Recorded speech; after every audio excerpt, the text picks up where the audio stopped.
So, it's a typical Sunday evening, you're lying in bed after polishing off a Sunday roast, and you're contemplating doing some more polishing, if you catch my drift. As you try to fight off the ensuing post-fap lethargy, your phone vibrates. It's a text from one of your more unreliable friends. Hey Dicko, what are you up to tomorrow's morning? So you politely respond, I'm at work, like every week, you stupid cunt. Oh yeah, lol. I'll give you a lift to work. What time? I have to be at work for 9. No worries. See you in the morning. Even though you're aware that they're the most tardy, unreliable cunt you know, and they make menstrual disorders look punctual, you can't put a price on the possibility of an extra 30 minutes in bed the next morning. So against your better judgment, you change the alarm on your phone like the stupid, naive bastard you are. The next morning arrives and you have the most amazing 30-minute line you've ever had. You'll probably even write a book about it in the future. But right now, it's time to get up. Your arse has been gestating a turd for 8 hours and you're practically crowning. 8:45 arrives, you're dressed, fed, and still enjoying some of that post-poo euphoria. You ring your mate just to establish that they're on their way, and you're greeted with this. This person's phone is You switched off. I'm gonna kill you, you little headed shit.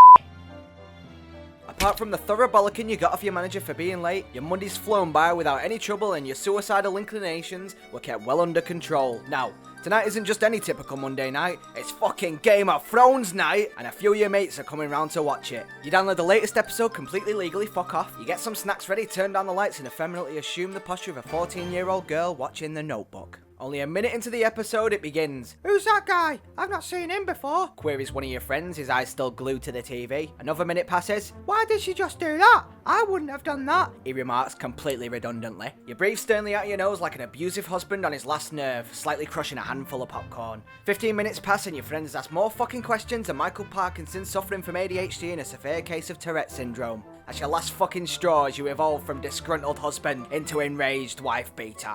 I swear to almighty God, you little cunt, that the next time you open your stupid little mouth to do anything other than breathe, I will castrate you, peel off your stupid skin, and then I'll fashion that skin into little effigies of you. Effigies that I will display on my window for all to see, you little cunt! You watch the rest of the episode in awkward, uncomfortable silence.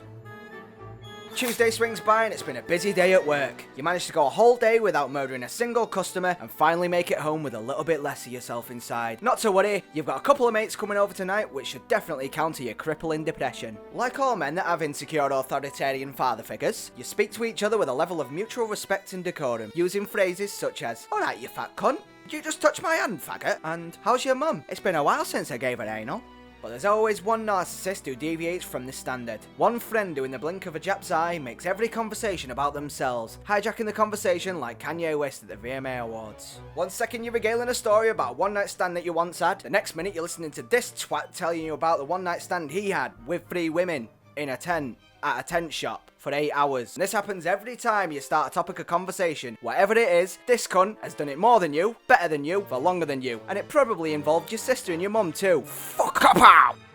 You wake up Wednesday morning bloody shattered because your mate stayed longer than you anticipated the night before. You get up and go to work with all the enthusiasm of a young choir boy at a Catholic church as the priest takes him into the private room for a chat. Just like the young boy, at some point you're blacked out. You can't remember where the previous hours went, and to top it off, you've got a cracking headache. Finally you get home, stumble through the door like a drunken middle-aged man in a miserable marriage, throw off your sweaty work clothes, and run a fucking bubble bath. Not gay. As you prance around your house naked, bollocks swinging freely, you feel your spirits begin to slowly rise. After giving spirits a good old tug, you also feel your mood lifting. Way! Don't pretend you didn't see that joke coming. Way! I don't know that! I'm fucking spoiling you lot today. Anyway, back to the story. Your bath's full, the room smells like lavender and the bubbles are aplenty. But just before you climb in and wash the area where a penis used to be, you decide to take a quick dump. As you flip open the toilet lid, you stumble back in horror. The seat is covered in dry piss, the inside of the toilet has been pebble dashed by some bastard's angry bowels, and if that wasn't enough, there's a little streak of poo on the seat. You fucking animals! Skyrim, fucking dragons and shit! Run to run!